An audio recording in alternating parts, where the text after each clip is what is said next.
সবার আগের বাংলাদেশের জায়গায় সবার আগে এসালম শুরু হয়ে গিয়েছে। আমরা চাপে পড়ে গণভোটের পক্ষে ভোট চেয়েছি।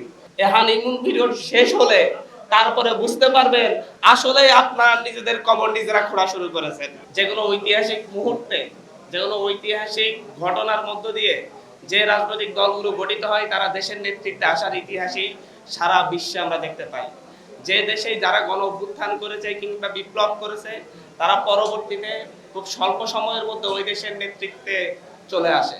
তার ধারাবাহিকতায় এনসিপির এখন উত্থানের সময় মাত্র প্রতিষ্ঠিত হওয়ার মাত্র ৮-১০ মাসের মাথায় জাতীয় নির্বাচন অংশগ্রহণ করে বাংলাদেশের তৃতীয় বৃহত্তম দল হিসেবে আবির্ভূত হওয়া, এটা এনসিপিকে শক্তি জুগিয়েছে।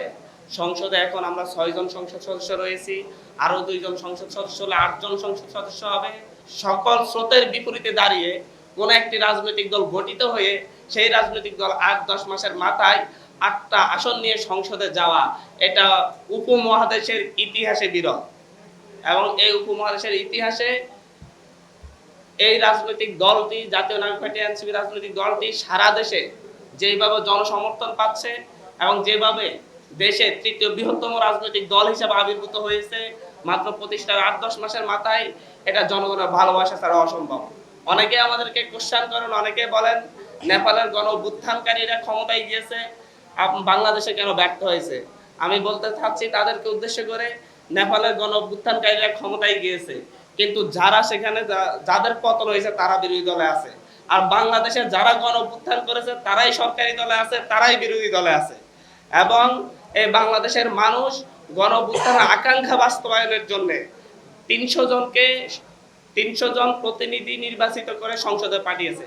যারা গণ অভ্যুত্থানের আকাঙ্ক্ষার বিপরীতে দাঁড়াবে তারা জনগণের সাথে প্রতারণা করবে, প্রবঞ্চনা করবে। তাহলে এই ক্ষেত্রে আমাদেরকে কোশ্চেন করার কোনো জায়গা নেই। বাংলাদেশের তার চাইতে বড়ভাবে গণ অভ্যুত্থান সফল হয়েছে, কিন্তু ব্যর্থ করার জন্য একটা গোষ্ঠী যদি চেষ্টা করে যায় তাহলে তারা আবার নিজেরাই ব্যর্থ হয়ে যাবে। এটাই চরম বাস্তবতা। আমরা যে যারা এখন সরকারে আছেন, বিএনপি, ওনারা নির্বাচন আগে তো বলেছেন যে ওনারা গণ অভ্যুত্থানের সকল আকাঙ্ক্ষা বাস্তবায়ন করবে, গণভোট বাস্তবায়ন করবে, গণভোটে হ্যাঁ দেওয়ার পক্ষে কথা বলেছেন। এবং ওনারা এইসব কথা বলেছেন, মানুষকে গণ অভ্যুত্থানের পক্ষে আহ্বান করেছেন, গণ আকাঙ্ক্ষার পক্ষে আহ্বান করেছেন, বিদায় এদেশের মানুষ হয়তো ওনাদেরকে ভোট দিয়েছেন। কিন্তু ওনারা বলেন যে আমরা চাপে পড়ে গণভোটের পক্ষে ভোট চেয়েছি। চাপটা তো জনগণের পক্ষ থেকেই ছিল। এখন ক্ষমতায় যাওয়ার পরে যদি সেই জনগণকে উপেক্ষা করেন তাহলে হাসিনার পতন দেখেছেন, এরশাদের পতন দেখেছেন, শেখ মুজিবের আওয়ামী লীগের পতন দেখেছেন, ঠিক একই পতন আপনাদের জন্য অপেক্ষা করছে। আপনারা প্রবঞ্চনা করতে পারেন, প্রতারণা করতে পারেন, সাময়িকভাবে আপনারা বিজয়ী হয়েছেন বলে আপনারা মুখে আনন্দে ঢেকুর তুলতে পারেন, কিন্তু মনে রাখবেন আসলেই আপনারা নিজেদের কবর নিজেরা খোঁড়া শুরু করেছেন। আপনারা ক্যাম্পাসে ক্যাম্পাসে যেভাবে অস্ত্রের রাজনীতি শুরু করেছেন, যেভাবে বিভিন্ন জায়গায় বিরোধী দলীয় মতকে, বিরোধী মতকে স্তব্ধ করার চেষ্টা করছেন, যেভাবে সাইবার সিকিউরিটি অ্যাক্টের প্রয়োগ করে আপনাদের বিরুদ্ধে কোনো সমালোচনা করলে অ্যারেস্ট করা শুরু করছেন, মনে রাখবেন মাত্র ৩-৪ মাস যাচ্ছে, হানিমুন পিরিয়ড যাচ্ছে। এই হানিমুন পিরিয়ড শেষ হলে তারপরে বুঝতে পারবেন আসলে জনগণ যেভাবে ২০০-র উপরে আলটিমেট মেজরিটি দিয়ে আপনাদেরকে ক্ষমতায় নিতে পারছে, ঠিক সেভাবে শুরুও ফেলতে পারবে বাংলাদেশের জনগণ। যেভাবে ২০০১ সালে ক্ষমতায় আসার পরে বিএনপি সরকারের সময় তাদের নেতাকর্মীরা এত উগ্র হয়ে গিয়েছিল, এত তাছাড়া হয়ে গিয়েছিল, এত বেশি কন্ট্রোলের বাইরে চলে গিয়েছিল, পরবর্তীতে র্যাব গঠন করে যৌথ বাহিনীর অভিযান চালিয়ে তাদের নিজেদের নেতাকর্মীদের বিরুদ্ধে অভিযান চালাতে হয়েছিল। ঠিক একইভাবে আবার ১৭ বছর ১৮ বছর পরে ক্ষমতায় এসে ঠিক একইভাবে যেই পরিমাণে উগ্রতা প্রদর্শন করছে, যেভাবে এমপিদের গাড়ি ঘরে হামলা করতেছে, যেভাবে শিক্ষার্থীদের উপর হামলা করতেছে, বিরোধী মতের লোকজন উপর হামলা করতেছে, যেভাবে অস্ত্রের রাজনীতি শুরু করছে, আমার মনে হয় বেগম জিয়ার মতো হয়তো একবার এসে তারেক রহমানও বাধ্য হবে সেই ধরনের আবার যৌথ বাহিনী গঠন করে দেশকে শান্ত রাখতে, তার দলকে বাঁচাইতে এদের বিরুদ্ধে অভিযান চালাইতে বাধ্য হবে। এটা চরম বাস্তবতা। আমরা অনেক জায়গায় অনেক হতাশার কথা শুনি, অনেকে অনেক কথা বলেন, কি করব, এরা এসে প্রতারণা করলো। আসলে এটা আমাদের সবচাইতে বড় শক্তি। যখন আমাদের পূর্ণ এস্টাবলিশমেন্ট গুলো, আমরা এতদিন জানতাম আওয়ামী লীগ পূর্ণ এস্টাবলিশমেন্ট তৈরি করেছে, সে নতুন প্রজন্মের ভাষা বুঝে না, আওয়ামী লীগ নতুন প্রজন্মের ভাষা বুঝে না, সুতরাং বিএনপি বলছে আমরা নতুন প্রজন্মের ভাষা বুঝি, মানুষ তার উপর ভরসা করে তাকে ভোট দিচ্ছে। এখন সে তার নিজেকে প্রমাণ করতেছে সেও এই প্রজন্মের ভাষা বুঝে না, সেও নতুন বাংলাদেশ চায় না।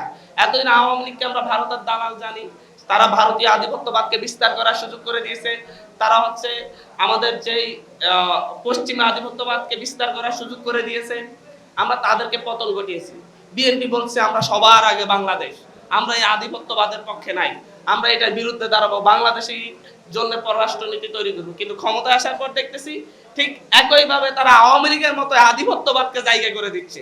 ইরানের উপর হামলা হয়েছে, সেটা প্রতিবাদ করার সাহস করতেছে না, এবং মার্কিন যুক্তরাষ্ট্র অখুশি হবে এই কারণে ইরানের সাথে সমঝোতা করে তেল বাংলাদেশে আনতেছে না, যাতে করে বাংলাদেশের তেলের সংকট যায়। এই ক্ষেত্রে দেশকে প্রাধান্য দেওয়ার আগে তারা মার্কিন যুক্তরাষ্ট্রকে প্রাধান্য দেওয়া শুরু করেছে।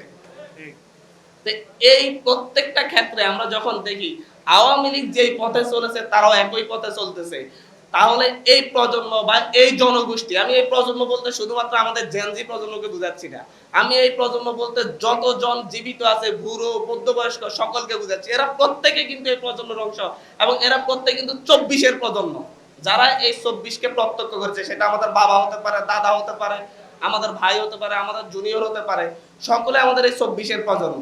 এই 24-এর প্রজন্ম কিন্তু চাক্ষুষ প্রত্যক্ষ করেছে সবার আগের বাংলাদেশের জায়গায় সবার আগে এসালম শুরু হয়ে গিয়েছে।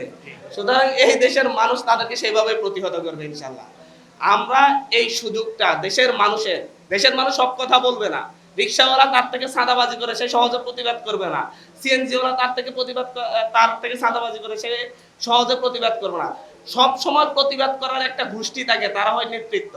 আর আমাদের এই জাতীয় নাগরিক পার্টি এনসিপি হচ্ছে সেই বঞ্চিত, লাঞ্ছিত, নিপীড়িত প্রত্যেকটা শ্রেণী পেশার মানুষের কণ্ঠ হয়ে আমরা কথা বলবো, এবং আমরা সেই বঞ্চিত, লাঞ্ছিত, নিপীড়িত মানুষের কণ্ঠস্বর হয়ে আমরা যখন কথা বলবো, ওই মানুষগুলো আমাদের পিছনে এসে দাঁড়াবে, দল বড় হবে, পার্টি বড় হবে, নেতৃত্ব বাড়বে, এবং ইনশাল্লাহ আগামী 10 বছরের ভিতরে এনসিপি ক্ষমতায় যাবেই ইনশাল্লাহ যাবে।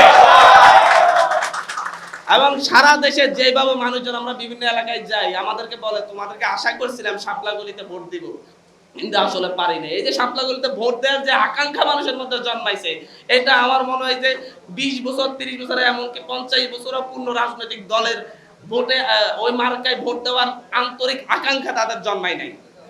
মাত্র 30টা আসলে ইলেকশন করে তৃতীয় বৃহত্তম রাজনৈতিক দলে শাপলাগুলি হয়ে গেছে। সেই জায়গা থেকে সামনের দিনে স্থানীয় সরকার ইলেকশনে আমরা অংশগ্রহণ করব। যতগুলো স্থানীয় সরকার ইলেকশন হবে আমরা চেষ্টা করব প্রত্যেকটা, সেটা চেয়ারম্যানই হোক, মেয়র হোক, উপজেলা হোক, প্রত্যেকটা ইলেকশনে আমরা অংশগ্রহণ করতে চেষ্টা করব। আমরা প্রত্যেকটা জায়গায় প্রার্থী খুঁজতেছি, আমরা সবার জায়গায় যারা আমাদের জাতীয় নাগরিক পার্টি থেকে ইলেকশন করছে তাদের প্রত্যেককে আমরা প্রার্থী করে, এবং মানুষ জাতীয় নাগরিক পার্টিকে ভোট দিবে। কোনো ওয়ার্ডে মানুষ 500 জন ভোট দিক, তারপরে জাতীয় নাগরিক পার্টির যে 500 সাপোর্ট আছে আমরা তাদেরকে ভোটের সুযোগ করে দিবে ইনশাল্লাহ। এবং এইভাবে জাতীয় নাগরিক পার্টি আগাবে। সারা দেশে জোয়ার হচ্ছে, প্রত্যেকটা উপজেলায় 200, 300, 400 করে প্রতি সপ্তাহে, প্রতি মাসে জয়েন করা শুরু করছে, এবং এটা এনসিপি বসন্ত নামে পরিচিত হবে পুরো 2024 সালের এই সালটা ইনশাল্লাহ। সর্বশেষ কথা অনেক গুছিয়ে আনলে একটা কথাই বলবো, যারা সরকারে গিয়ে ধরাকে সরা জ্ঞান করতেছেন না, যারা মনে করতেছেন বাংলাদেশে, আমার মনে হয় বিশ্বের এমন কোনো ইতিহাস নাই যারা গণভোট হওয়ার পরে 70% মানুষ গণভোটের পক্ষে ভোট দেওয়ার পরে সেই গণভোটের বিপরীতে দাঁড়িয়েছে, এই রেকর্ডটা, এই বাজার রেকর্ডটা বিএনপি সরকার গঠন করে তৈরি করে দিয়ে যাচ্ছে। গণভোটকে মর্যাদা দিচ্ছে না, এর চাইতে বড় বিশ্বাসঘাতকতা বাংলাদেশের মানুষের তার হতে পারে না। এবং গণভোটের সেই প্রশ্নগুলোকে আবার নিজেরাই এখন এসে প্রশ্ন করতেছে, অথচ এই গণভোটের প্রশ্নগুলোতেই এই দেশের মানুষ হ্যাঁ ভোট দিয়েছে। মানুষ বুঝে দিয়েছে না বুঝে দিয়েছে, আমি তো বলবো যে হচ্ছে আপনার বিএনপির 31 দফা কয়জন বলতে পারবে, তাহলে মানুষকে 31 দফা পড়ে ভোট দিয়েছে? মানুষ মনে করছে এই গণভোটের প্রশ্নগুলো তাদের জন্য তৈরি করা, তাদের পক্ষে তৈরি করা, মানুষ এটা ধারণ করে ভোট দিয়েছে। এই ভোটকে যারা হচ্ছে অমান্য করে বিশ্বাসঘাতকতা করতেছে, তাদের বিপরীতে পুরো 70% মানুষ যারা এই গণভোটে হ্যাঁ দিয়েছে, তারা সবাই এর বিরুদ্ধে দাঁড়াবে ইনশাল্লাহ। শুধু সময়ের অপেক্ষা, নেতৃত্ব প্রয়োজন। প্রত্যেকটা তৃণমূল পর্যায়ে, প্রত্যেকটা ওয়ার্ড পর্যায়ে আমাদের নেতৃত্ব প্রয়োজন।